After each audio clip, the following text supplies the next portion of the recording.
Pernahkah kamu merasa sudah selalu ada, selalu cepat merespons, selalu siap membantu, tetapi justru semakin dianggap biasa? Banyak orang tidak sadar, niat baik untuk selalu hadir malah sering berbalik arah dan melemahkan posisi dirinya sendiri. Dalam video ini, saya akan menjelaskan mengapa menunjukkan bahwa kamu selalu ada untuk dia justru bisa merugikan kamu, secara emosional, psikologis, bahkan dalam relasi jangka panjang. Kamu akan memahami pola yang jarang dibahas, sekaligus tahu kapan harus hadir dan kapan perlu menjaga jarak secara cerdas. Mari kita masuk ke pembahasan utamanya, pelan tapi tajam. Ada satu kesalahpahaman besar yang sering terjadi dalam relasi. Banyak orang mengira bahwa semakin sering hadir, semakin cepat dibutuhkan. Padahal dalam praktiknya, manusia justru cenderung menghargai sesuatu yang tidak selalu tersedia. Ini bukan soal manipulasi, bukan juga soal jual mahal. Ini soal bagaimana psikologi manusia bekerja secara alami, termasuk kamu dan saya. Ketika kamu selalu ada, setiap pesan langsung dibalas, setiap keluh kesah langsung ditanggapi, setiap ajakan selalu kamu prioritaskan, kamu sedang mengirim satu pesan yang sangat kuat, meskipun tidak pernah kamu ucapkan secara verbal. Pesannya sederhana, waktu kamu tidak langka, perhatian kamu selalu tersedia, dan hidup kamu bisa dengan mudah disesuaikan demi dia. Di titik inilah masalah mulai muncul, pelan tapi pasti. Pernahkah kamu memperhatikan bahwa sesuatu yang mudah didapat hampir selalu cepat dianggap biasa? Diskon yang terlalu sering justru membuat orang menunda beli. Lagu yang diputar terus-menerus lama-lama terasa hambar. Hal yang sama berlaku dalam relasi antar manusia. Bukan karena kamu tidak berharga, tetapi karena otak manusia secara alami menilai nilai berdasarkan kelangkaan dan batasan. Di banyak kasus yang saya temui, orang yang selalu ada justru lebih sering merasa lelah secara emosional. Mereka merasa sudah memberi banyak, tapi tidak mendapat timbal balik yang seimbang. Masalahnya bukan pada memberi, melainkan pada memberi tanpa struktur, tanpa jeda, dan tanpa batas yang jelas. Memberi tanpa batas membuat orang lain tidak pernah belajar menghargai. Bayangkan kamu adalah satu-satunya toko yang buka 24 jam tanpa hari libur. Awalnya ramai, tapi lama-kelamaan, pelanggan datang tanpa rasa hormat. Mereka menuntut cepat, marah kalau telat sedikit, dan menganggap pelayananmu sebagai kewajiban, bukan kebaikan. Bukan karena tokonya buruk, tapi karena tidak ada batas yang membuat orang belajar menghargai. Dalam konteks hubungan, baik itu pendekatan, pertemanan dekat, atau relasi emosional, prinsipnya sama. Ketika kamu selalu siap, kamu menghilangkan ruang bagi dia untuk merindukan, mengantisipasi, dan menghargai kehadiran kamu. Rasa rindu tidak lahir dari kehadiran konstan, tetapi dari jeda yang sehat. Di Indonesia, fenomena ini sering dibungkus dengan istilah, "Kalau sayang ya selalu ada." Kalimat ini terdengar manis, tapi berbahaya jika diterapkan tanpa nalar. Selalu ada tanpa pengelolaan diri justru membuat relasi timpang. Satu pihak menjadi pemberi utama, pihak lain menjadi penerima pasif. Dan relasi timpang hampir selalu berakhir dengan kelelahan di satu sisi. Coba refleksikan sebentar. Pernahkah kamu merasa cemas ketika dia lama membalas? Padahal kamu selalu cepat merespons? Pernahkah kamu merasa bersalah ketika tidak bisa hadir? Meskipun sebenarnya kamu juga punya kebutuhan sendiri? Jika iya, itu tanda bahwa posisi kamu dalam relasi sudah mulai bergeser, bukan menjadi partner setara, tapi menjadi cadangan emosional yang selalu siap dipanggil. Di tahap ini, saya ingin kamu memahami satu hal penting. Menjaga jarak bukan berarti tidak peduli. Mengatur ketersediaan bukan berarti dingin. Justru di sanalah kedewasaan emosional diuji. Orang yang matang bukan yang selalu ada, tetapi yang tahu kapan harus hadir dan kapan harus memberi ruang. Tahap pertama ini adalah fondasi berpikir. Jika kamu masih meyakini bahwa selalu ada adalah bukti cinta atau ketulusan, maka tahap-tahap berikutnya akan sulit kamu terapkan. Tetapi jika kamu mulai melihat bahwa nilai diri juga dibentuk oleh batasan yang sehat, maka kamu sedang bergerak ke arah yang lebih kuat, bukan hanya di mata dia, tapi juga di mata diri kamu sendiri. Sekarang kita masuk ke pertanyaan yang lebih dalam dan sering terasa tidak adil. Mengapa justru ketika kamu terlalu tersedia, ketertarikan perlahan menurun? Ini bukan asumsi, dan bukan pula sekadar opini personal. Ini berkaitan langsung dengan cara manusia memberi makna pada hubungan dan pada orang lain. Ketertarikan, baik emosional maupun romantis, tidak hanya dibangun dari rasa nyaman, tetapi juga dari rasa penasaran. Masalahnya, rasa penasaran tidak mungkin tumbuh jika semua sudah bisa diprediksi. Ketika kamu selalu ada, selalu menjawab, selalu siap, kamu menjadi sangat mudah ditebak. Dan sesuatu yang mudah ditebak jarang menimbulkan ketertarikan jangka panjang. Coba perhatikan pola sederhana ini. Ketika seseorang belum terlalu dekat denganmu, dia cenderung memperhatikan sikapmu lebih detail. Setiap responmu punya bobot. Setiap kehadiranmu terasa berarti. Tapi begitu kamu menunjukkan bahwa kamu bisa diakses kapan saja, tanpa syarat, tanpa jeda, otak lawan bicara mulai menurunkan level perhatian. Bukan karena dia jahat, tetapi karena otaknya menyesuaikan ekspektasi baru, dia pasti ada. Di titik ini, ketertarikan tidak hilang secara tiba-tiba. Ia memudar perlahan. Awalnya respon mulai lebih singkat.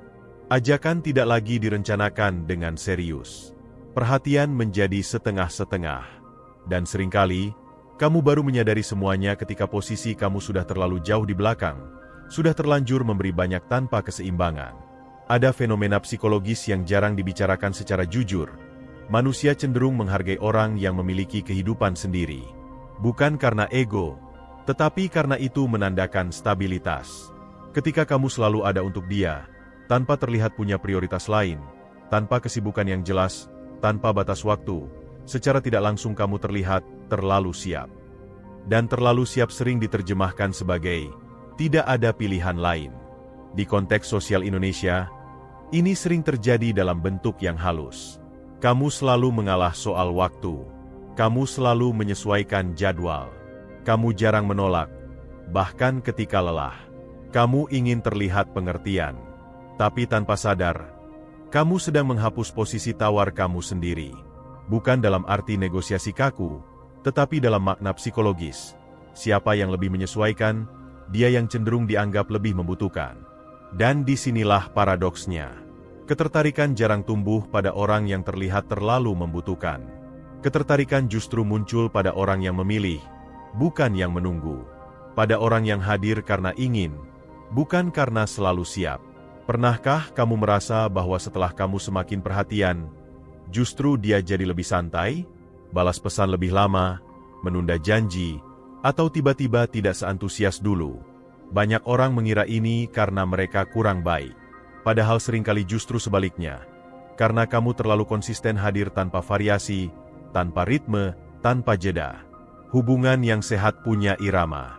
Ada maju, ada mundur, ada hadir, ada ruang. Ketika irama ini hilang dan diganti dengan kehadiran konstan, relasi kehilangan tensi alaminya. Seperti lagu yang nadanya datar dari awal sampai akhir. Tidak salah, tapi membosankan. Yang perlu kamu pahami di tahap ini adalah, ketertarikan tidak bisa dipaksa dengan intensitas. Semakin kamu memaksakan kehadiran, semakin kecil ruang bagi orang lain untuk berinisiatif. Dan ketika inisiatif mati, ketertarikan biasanya menyusul. Ini bukan ajakan untuk menjauh secara ekstrim. Bukan pula untuk bersikap dingin. Ini ajakan untuk sadar bahwa hubungan yang sehat selalu melibatkan dua orang yang sama-sama bergerak. Jika hanya kamu yang terus melangkah, cepat atau lambat kamu akan kehabisan tenaga, dan dia akan terbiasa berdiri diam. Di tahap ini, kita perlu jujur pada diri sendiri. Bukan untuk menyalahkan, tetapi untuk memahami satu dampak yang paling sering diabaikan. Kebiasaan selalu ada perlahan menggerus harga diri kamu sendiri. Dan ironisnya, proses ini sering terasa seperti pengorbanan yang mulia, padahal efeknya destruktif jika dibiarkan. Harga diri tidak runtuh dalam satu peristiwa besar. Ia terkikis melalui kebiasaan kecil yang diulang terus-menerus. Ketika kamu menunda kebutuhanmu demi membalas pesan. Ketika kamu mengorbankan waktu istirahat demi menemani dia yang sedang bosan. Ketika kamu berkata, tidak apa-apa, padahal sebenarnya kamu lelah, kecewa, atau berharap lebih. Semua ini tampak sepele, tetapi akumulasinya sangat kuat. Masalahnya, setiap kali kamu mengabaikan dirimu sendiri demi selalu ada untuk orang lain, kamu sedang mengirim pesan ke alam bawah sadar kamu sendiri. Kebutuhanmu bisa dikesampingkan. Dan pesan ini tidak berhenti di dalam diri kamu saja. Cepat atau lambat, orang lain juga menangkap sinyal yang sama. Pernahkah kamu merasa bahwa pendapatmu mulai jarang didengar? Atau keputusanmu semakin jarang dipertimbangkan? Ini bukan karena kamu tidak pintar atau tidak layak. Seringkali, ini karena kamu terlalu sering menempatkan dirimu di posisi yang selalu menyesuaikan. Orang cenderung menghormati mereka yang menghormati dirinya sendiri terlebih dahulu. Di banyak relasi, terutama yang tidak pernah dibicarakan secara terbuka, peran terbentuk bukan lewat kesepakatan, tetapi lewat kebiasaan. Jika kamu terbiasa selalu hadir tanpa syarat, kamu akan terbiasa ditempatkan di posisi yang sama, penyangga emosi, pendengar setia, atau orang yang pasti ada. Peran ini terasa penting, tapi jarang dihargai setara. Dalam konteks budaya Indonesia, banyak orang dibesarkan dengan nilai mengalah, sabar, dan mendahulukan orang lain. Nilai ini tidak salah. Yang keliru adalah ketika nilai tersebut diterapkan tanpa keseimbangan. Mengalah tanpa batas bukan kebijaksanaan, melainkan penghapusan diri secara perlahan. Coba refleksikan satu pertanyaan ini dengan jujur. Apakah kehadiran kamu saat ini lahir dari pilihan yang tenang, atau dari ketakutan kehilangan? Jika kamu selalu ada karena takut ditinggalkan, takut dilupakan, atau takut dianggap tidak peduli, maka relasi itu tidak lagi berdiri di atas ketulusan, melainkan kecemasan. Dan kecemasan jarang menghasilkan hubungan yang sehat. Di titik tertentu, kamu mungkin mulai merasa gelisah ketika tidak dihubungi. Kamu menunggu pesan, mengecek ponsel berulang kali, dan merasa kosong ketika tidak ada interaksi. Ini tanda bahwa pusat keseimbangan emosional kamu sudah bergeser dari dalam diri kamu ke respons orang lain terhadapmu. Ini berbahaya, bukan hanya untuk relasi, tetapi untuk kondisi mental kamu sendiri. Ketika validasi diri bergantung pada kehadiranmu di hidup orang lain, kamu kehilangan kendali atas ketenanganmu sendiri. Yang lebih rumit lagi, orang yang kamu hadapi seringkali tidak berniat menyakiti. Mereka hanya merespons pola yang kamu bangun. Kamu memberi terlalu banyak, terlalu cepat, terlalu konsisten, tanpa memberi ruang bagi dia untuk berkontribusi secara emosional. Akibatnya, relasi terasa satu arah, dan kamu yang menanggung beban terbesarnya. Tahap ini penting karena menjadi cermin. Jika kamu tidak menyadari bahwa kebiasaan selalu ada bisa melemahkan posisi batin kamu sendiri, maka perubahan di tahap berikutnya akan terasa berat. Tapi jika kamu mulai sadar bahwa menjaga diri bukan tindakan egois, melainkan fondasi relasi yang sehat, maka kamu sudah selangkah lebih maju. Sekarang kita sampai pada pertanyaan krusial yang sering membuat orang bingung. Bagaimana cara membedakan hadir dengan tulus dan hadir karena tidak punya batas? Banyak orang tersesat di sini.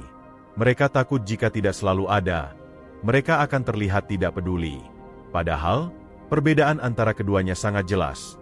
Jika kamu mau jujur melihat motif di balik tindakanmu sendiri. Hadir dengan tulus lahir dari pilihan sadar. Kamu hadir karena memang ingin, bukan karena tertekan oleh rasa takut. Sebaliknya, hadir tanpa batas hampir selalu lahir dari dorongan reaktif. Takut kehilangan, takut dilupakan, atau takut posisimu tergeser. Secara lahiriah mungkin terlihat sama-sama datang, sama-sama mendengarkan, tetapi secara batin, keduanya sangat berbeda. Coba perhatikan perasaanmu sebelum kamu memutuskan untuk hadir. Jika kamu merasa tenang, utuh, dan tidak berharap balasan tertentu, itu biasanya tanda ketulusan. Tapi jika kamu merasa cemas, terburu-buru, atau takut hubungan berubah jika kamu tidak hadir, disitulah batas mulai kabur. Banyak orang mengira batas itu soal berkata, tidak, secara kasar. Padahal batas yang sehat justru sering disampaikan dengan cara yang tenang dan dewasa. Misalnya, kamu tidak langsung membalas pesan karena sedang bekerja. Kamu menunda bertemu karena butuh istirahat. Kamu tidak selalu mengorbankan agenda pribadi demi menyesuaikan jadwal orang lain. Ini bukan penolakan, ini pengelolaan diri. Dalam praktik sehari-hari, orang yang hadir dengan batas tetap terlihat peduli, tetapi tidak kehilangan dirinya. Mereka tidak menjelaskan panjang lebar setiap kali tidak bisa hadir. Mereka tidak merasa bersalah berlebihan. Mereka percaya bahwa relasi yang sehat mampu bertahan meski ada jeda. Sebaliknya, orang yang hadir tanpa batas sering merasa perlu memberi alasan panjang. Mereka takut disalahpahami. Mereka takut dicap berubah. Dan ironisnya, semakin mereka berusaha menjelaskan, semakin posisi mereka terlihat rapuh. Bukan karena alasannya salah, tetapi karena energinya penuh kecemasan. Di masyarakat kita, sering ada tekanan sosial untuk selalu responsif. Pesan tidak dibalas cepat dianggap cuek. Tidak selalu hadir dianggap berubah. Padahal kedewasaan emosional justru terlihat dari kemampuan mengatur ritme interaksi. Orang dewasa tidak hidup dalam mode siaga 24 jam. Saya ingin kamu memahami satu prinsip sederhana. Kehadiran yang bernilai selalu punya konteks. Kamu hadir ketika memang relevan, penting, dan bermakna. Bukan hadir karena takut kehilangan posisi. Ketika kamu mulai memilah momen, kehadiranmu justru terasa lebih berbobot. Pernahkah kamu memperhatikan bahwa ketika kamu jarang-jarang hadir, respons orang justru lebih fokus? Mereka lebih mendengarkan, lebih menghargai waktu, dan lebih serius saat bertemu. Ini bukan kebetulan. Ini efek alami dari batas yang sehat. Di tahap ini, kamu tidak diminta berubah drastis. Kamu tidak perlu tiba-tiba menghilang atau bersikap dingin. Yang perlu kamu lakukan adalah berhenti bersikap otomatis. Hadir bukan lagi refleks, tapi keputusan. Dan keputusan yang diambil dengan sadar selalu lebih kuat daripada kebiasaan yang lahir dari ketakutan. Di tahap ini, kita bicara soal cara. Bukan teori, bukan motivasi kosong, tetapi langkah konkret untuk mulai mengurangi kebiasaan selalu ada, tanpa menghilang tiba-tiba, tanpa drama, dan tanpa membuat hubungan terasa dingin. Kuncinya bukan perubahan ekstrim, melainkan perubahan ritme. Langkah pertama adalah menghentikan respons otomatis. Banyak orang selalu ada bukan karena diminta, tetapi karena refleks. Pesan masuk, langsung dibalas. Telepon berdering, langsung diangkat. Coba mulai beri jeda kecil yang wajar. Bukan untuk membuat orang cemas, tetapi untuk mengembalikan kontrol pada waktumu sendiri. Jeda 30 menit, 1 jam, atau bahkan beberapa jam bukan tanda tidak peduli. Itu tanda kamu sedang hidup. Langkah kedua adalah berhenti menjadikan dirimu solusi untuk semua masalah emosionalnya. Ketika dia mengeluh, kamu tidak selalu harus langsung memperbaiki. Terkadang, cukup dengarkan lalu beri ruang. Biarkan dia belajar mengelola emosinya sendiri. Hubungan yang sehat tidak membuat satu pihak menjadi penyangga permanen. Langkah ketiga adalah mulai memprioritaskan agenda pribadimu secara konsisten. Bukan sekadar bilang sibuk, tetapi benar-benar menjalani hidupmu. Olahraga, belajar, bekerja, atau sekadar istirahat tanpa merasa bersalah. Ketika hidupmu punya struktur yang jelas, orang lain akan menyesuaikan diri secara alami, tanpa perlu kamu minta. Langkah keempat adalah menyederhanakan penjelasan. Kamu tidak wajib memberi alasan panjang setiap kali tidak bisa hadir. Kalimat singkat dan tenang sudah cukup. Semakin kamu percaya diri dengan batasmu, semakin sedikit penjelasan yang dibutuhkan. Orang yang stabil tidak perlu pembelaan berlebihan. Di tahap ini, biasanya muncul rasa tidak nyaman. Kamu mungkin merasa bersalah, canggung, atau takut dianggap berubah. Ini wajar. Rasa tidak nyaman adalah tanda bahwa pola lama sedang bergeser. Jangan langsung menarik kesimpulan negatif. Beri waktu bagi dirimu dan bagi relasi itu untuk menyesuaikan diri. Perhatikan juga respons dari pihak lain. Jika dia menghormati batasmu, itu tanda relasi tersebut sehat. Jika dia marah, menekan, atau memanipulasi dengan rasa bersalah, itu bukan bukti bahwa kamu salah. Itu justru informasi penting tentang kualitas hubungan tersebut. Banyak orang takut mengurangi kehadiran karena khawatir hubungan akan renggang. Padahal, hubungan yang hanya bertahan karena kamu selalu ada bukanlah hubungan yang kuat. Relasi yang sehat bertahan karena ada ketertarikan, rasa hormat, dan keseimbangan. Bukan karena satu pihak terus mengorbankan diri. Di Indonesia, seringkali perubahan ini disalahartikan sebagai sikap jual mahal. Padahal yang kamu lakukan bukan menjual diri, melainkan mengelola diri. Ada perbedaan besar antara menjaga nilai dan memainkan peran. Tahap ini adalah fase transisi. Jangan menuntut hasil instan. Yang kamu lakukan sedang membangun ulang fondasi relasi, dari relasi berbasis ketergantungan, menjadi relasi berbasis pilihan. Setelah kamu mulai berhenti selalu ada, satu hal yang hampir pasti terjadi adalah perubahan dinamika.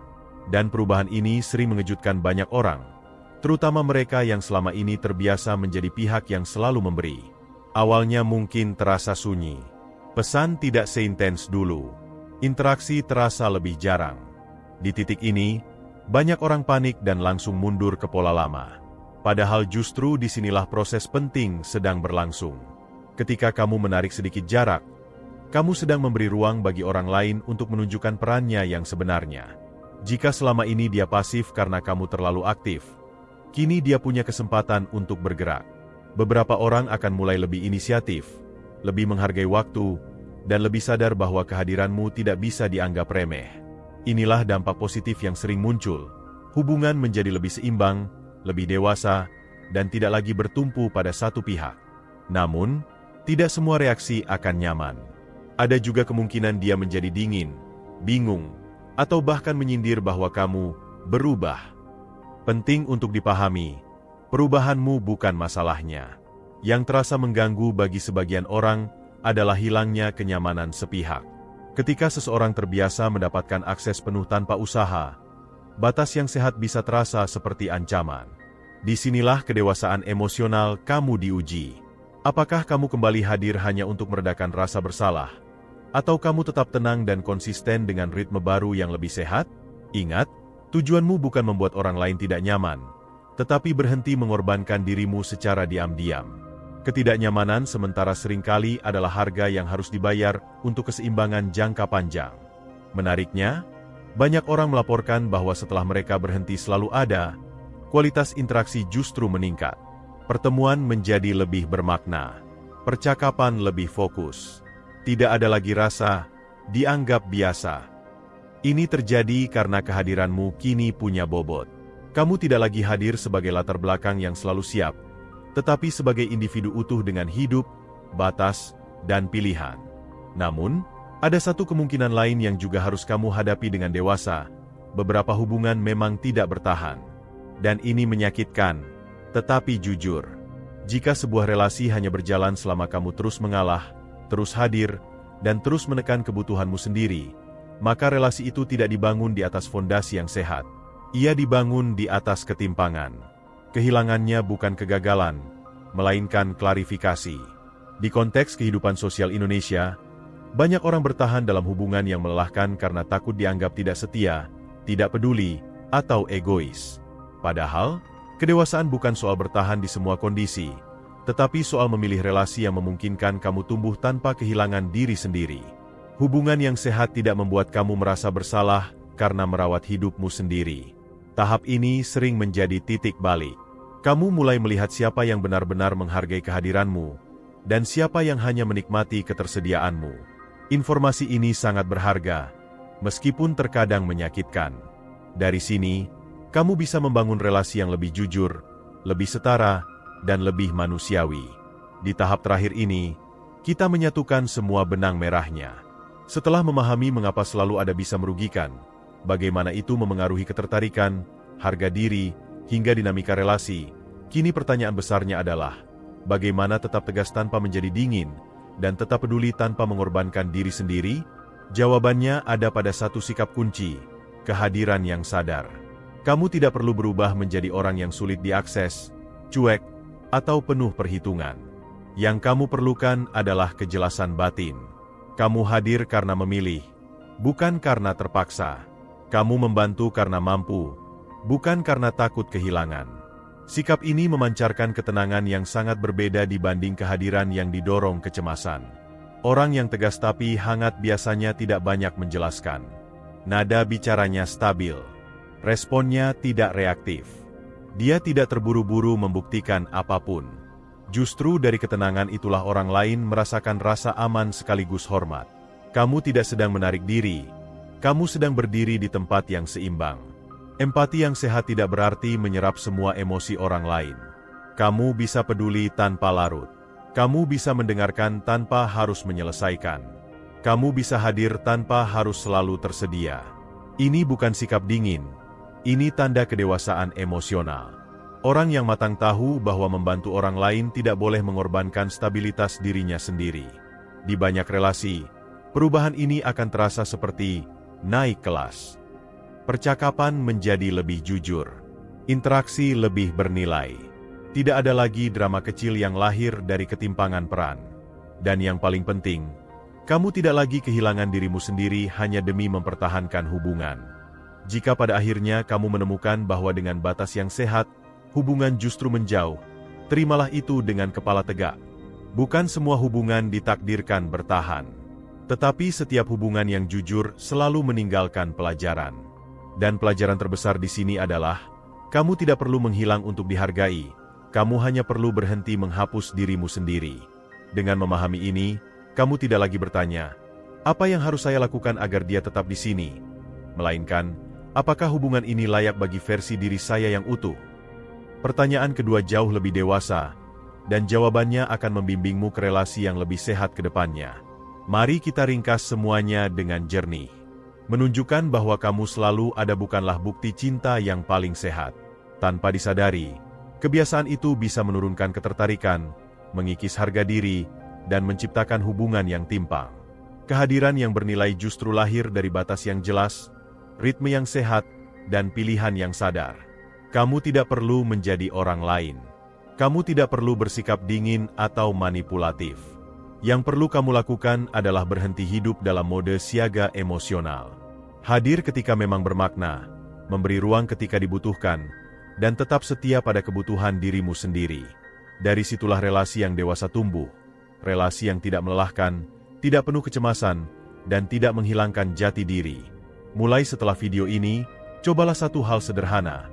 Berhenti merespons secara otomatis, dan mulailah merespons secara sadar. Rasakan perbedaannya, bukan hanya pada hubunganmu dengan orang lain, tetapi juga pada ketenangan batinmu sendiri. Kalau kamu merasa pembahasan ini membuka sudut pandang baru, jangan lupa tekan like, tuliskan pendapatmu di kolom komentar, dan subscribe agar kamu tidak ketinggalan pembahasan berikutnya. Saya akan terus membahas relasi, psikologi, dan pengembangan diri dengan cara yang jujur dan aplikatif. Sampai di video berikutnya, tetap jaga nilai dirimu, karena dari sanalah segalanya dimulai.